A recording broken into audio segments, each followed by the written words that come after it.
صرف اللہ رب العزت سے ڈریں۔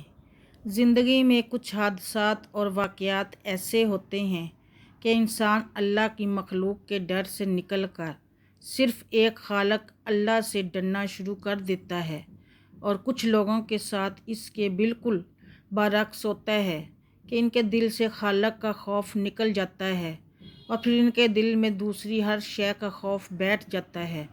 جو اللہ سے نہیں ڈرتے، انہیں مستقبل کا خوف، تنہا رہ جانے کا خوف، فلاں شخص میرے بارے میں کیا سوچے گا، وہ ان باتوں میں ہی الجھے رہتے ہیں۔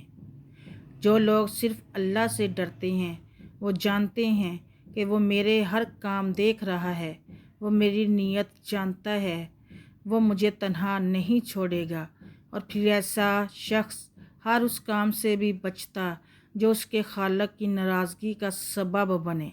صحیح اور غلط میں تمیز آ جاتی ہے اور اس بندے کا دل مطمئن رہتا ہے۔ اللہ ہمیں اپنے آپ سے ڈرنے والا بنائے، آمین ثم آمین۔